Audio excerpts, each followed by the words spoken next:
Рахмет әріптестер, ассалаумағалейкум, танымы терең, талғамы биік тұрақты көрермен.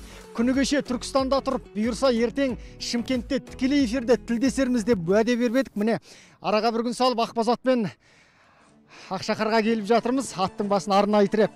Бүгінгі қымбатты көрермен, тікелей қосылымдағы кадрлар нағыз тәбетті ашатын картинаға толы болайын деп тұр. Өйткені біз атбасын тіреген сәтте Шымкент қаласында міне оң қапталымызда әдемілеп жазылған дәм дастур деп аталатын арнайы асханалар арасындағы жарыс ұйымдастырылып жатыр екен. Жалпы енді өз басым алғаш рет көріп тұрмын. Бас аяғы ұзын көшенің екі жағына қазан ошақтарды жинақ бойып ас дайындап жатқан дүние тек қана Шымкентте болатын ұқсайды. Енді осы шара туралы дәл қазір толыққанды айтып беретін Шымкент туризм басқармасының басшысы Азамат Мырза тұр. Оң қасымызда.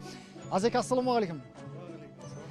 Бүгінгі таңда Шымкентте өзіңізбен бірге қарсы алғанымызға қуаныштымыз. Дәл қазір Таңшолпанның 19 миллион көрермені өзіңізді тамашалап отыр. Ақ қалпағыңызды киіп арнайы дайындалып келген екенсіз. Мереке Наурыз құтты болсын дейміз Шымкент жұртшылығына. Енді шыны керек Азеке, таңданысымыз жасыра алмай тұрмыз. Операторымызға оң жаққа қараңызшы. Ақшаңқан үйлерді тігіп, міне әр жерден түтін шығып, тура иіс деген енді керемет. Түрлі-түрлі тағамның иісі шығып жатыр. Азеке, жаңа айттық қой, енді бүйтіп қазан ошақты Әл-Фараби даңғылының бойына қатар-қатар тізіп қойып, ас дайындау дейтін дүние ең алдымен кімнің ойына келді, кімнің идеясы бұл? Бұл біздің басқармамыздың идеясы. Ол былтырдан бері, биыл осы екінші рет болып жатыр. Біріншісі былтыр болған. Енді біз осы мерекенің мақсаты негізінде Шымкент өзі гастрономиялық астана болып есептелінеді Қазақстан. Сол себептен біз осы жергілікті біздің гастрономиялық орталықтар, туризмді таныту, туристер, сол көбісі туристерден сұраған кезде Шымкент туралы не ойлайсыз, ең бірінші ой қандай келеді деген кезде тәтті тағам дейді ғой. Сол себептен біз осы біздің жергілікті кәсіпкерлерге көмек ретінде өздерінің рекламасын жасату үшін және де біздің қаламыздың қонақтарына бір наурызда бір жақсы бір сый сияпатымыз ретінде ұсынып жатырмыз, сосын тартып жатырмыз. Енді Азамат Мырза, менің естуімше осы дәм дастур деген атаудың өзін Шымкент қаласының әкімі қойған екен, дәл осы атауды. Осы туралы бір екі сөз. Біздің әкіміміз Мұрат Дүйсебекұлы осы дәм дәстүр деген атты өз авторы болып, осы мерекеге аты осындай болсын. Ол негізінде екі ұғым білдіреді. Дәм дәстүрі және дәмдес және тур. Сол екі ұғымды білдіреді негізінде.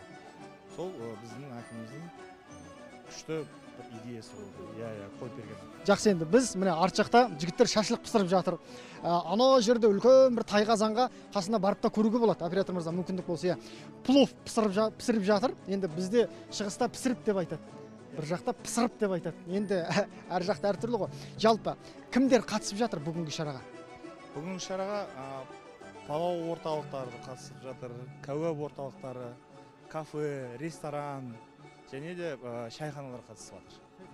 Енді бұл қатысып жатқан азаматтардың біраз еңбек жасап жатқаны көрініп тұр енді. Қаншама дүние алып келген ғой. Қандай да бір орын қарастырылған ба? Бүгін конкурс болады негізінде. Конкурстың 5 номинация дейді. Палау, кәуап, фастфуд және тәтті тағам дейді ғой, десерт. Орындар беріледі. Орындар, және самса бар тағы. Сол біздің қаламызда ең күштісі, ең дәмдісі бүгін орын алады. Және оларға арнайы біздің бір сыйлықтарымыз болады. Енді қымбатты көрермен, бүгін Азамат, сосын ертең бұл шара жалғасады. Енді оператор мырза, жақындасаңыз, жаңа айттық қой, енді тәбеттеріңізді ашатын кадрға толы болады деп, картинаға толы болады деп. Міне, қараңыздар, үлкен қазан, оператор мырза, қорықпаңыз, жақындаңыз, плов.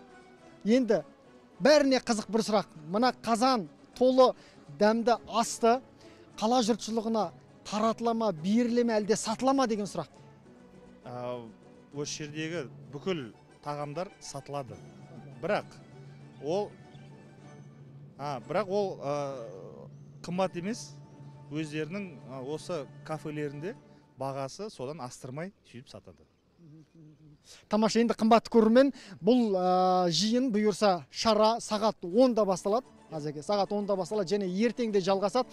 Наурыз тойы бір қызығы, Түркістанда 10 күн бойы тойланса, Шымкент біресе артық, яғни 25 күн бойы тойлауды жоспарлап отыр екен. Яғни осы наурыз бойы бұйырса Шымкент тойдан үзілмейді деген сөз ғой. Сондықтан да баршаңызға тағы да мереке құтты болсын деп, барша Шымкент жұртшылығының атынан қымбатты көрермен өздеріңізге сәлем жолдағымыз келеді.